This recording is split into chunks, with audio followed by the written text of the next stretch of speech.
ఏమండి మాకేం గర్వం ఉందండి, మాకేముందని గర్వం అండి? సరైన ఇల్లు ఉన్నాయా, వాకులు ఉన్నాయా, సరైన డబ్బు ఉందా, హోదా ఉందా, లేకపోతే భూములు ఉన్నాయా, ఆస్తులు ఉన్నాయా, అది గర్వం లేదా? ఇవన్నీ ఉంటేనే గర్వం ఉంటుందా? నీ ఎదుటివాడి మీద నువ్వు గర్వంగా ఫీల్ అయినా కానీ చాలు, ఇది గర్వం. ఆ గర్వం అనేది అసలు ఉండకూడదు. ఆ గర్వం అనేది ఎప్పుడైతే ఉంటుందో సర్వాన్ని పోగొట్టుకుంటాం.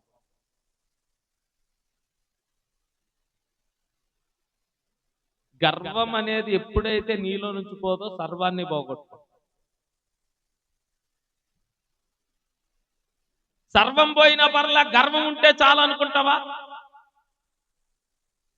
అది ఉంచుకో. అయితే బాబా నీ కోటి దండాలు. కొంతమంది ఉన్నారు ఆ అస్సలు అంటే కాదు, ఆడి మాటే పైన ఉండాలి, ఆడి మాటే పైన ఉండాలి. అంటే ఎన్ని పోయినా ఎవరు ఏమైపోయినా ఎంతమంది చచ్చిపోయి సర్వం పోయినా పర్లా, కానీ ఆడి మాటే పైన ఉండాలి. గర్వం పోగొట్టు. ఇలాగ అనుకుంటావా? ఇక అనవసరం నువ్వు. నీ కోటి దండాలు బాబు.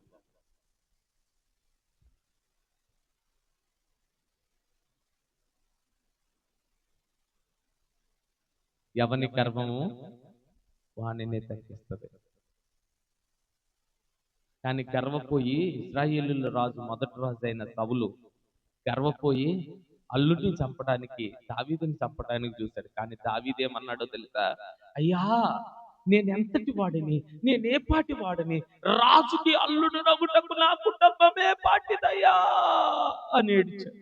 అంటే గర్వం రాజులో ఉందా, దావీదులో ఉందా? దావీదుని ఎంతగా హెచ్చిస్తున్నాడో తెలుసా? నేను ఒక ధూళి లాంటి వాడిని, నేను ఒక నల్లు లాంటి వాడిని, నేను ఒక మినునల్ లాంటి వాడిని, కానీ ఇలాంటి వాడిని నన్ను ఎంతగా హెచ్చించావు ప్రభా, రాజుకి నేను అల్లుడు నవ్వడం ఏంటయ్యా అని ఏడుతున్నాడు దావీదు. నేను ఏ పాటి వాడనయ్యా అని గర్వంగా ఫీల్ అవట్లే. రాజు కల్లున్నయ్యా అగడ్రా అని గర్వంగా ఫీల్ అవట్లే. ఏడుస్తున్నాడు ఈ హృదయం దేవుని. అక్కడ రాజేమో పగబట్టి గర్వంగా ఉన్నాడు. ఈడు నా అల్లుడు అవడమేట, ఈయన లేపేసి ఇంకొకటికి ఇస్తాను నా కూతుర్ని అని గర్వంగా ఉన్నాడు. ఆ హృదయం దేవుడికి నచ్చలే. ఆన్నే లేపేశాడు కుర్చీలో నుంచి, దావీదుని కూర్చోబెట్టి. ఈ రోజున తగ్గింపు, వినయ స్వభావము ఘనతకు మూలమంట.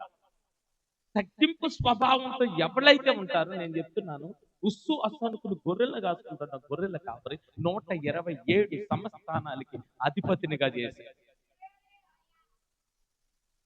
127 సంస్థానాలకు అధిపతి అయ్యా కూడా అతనికి గర్వం రాలా. అప్పుడు కూడా అంటున్నాడు, అయ్యా నేను ఏ పాటి వాడని, నేను ఎంతటి వాడిని, ఇంతగా నన్ను హెచ్చించుటకు నేను ఏ పాటి వాడని, నా కుటుంబం ఏ పాటిదయ్యా, ఎందుకయ్యా నన్ను ఎంతగా ప్రేమిస్తున్నావు అని అడుగుతున్నాడు. ఇంకా నేను దీడున్నయ్యా, దరిద్రున్నయ్యా అని దేవుడి దగ్గర మొరపెడతాను. కానీ వాళ్ళ ఎవరున్నాడు?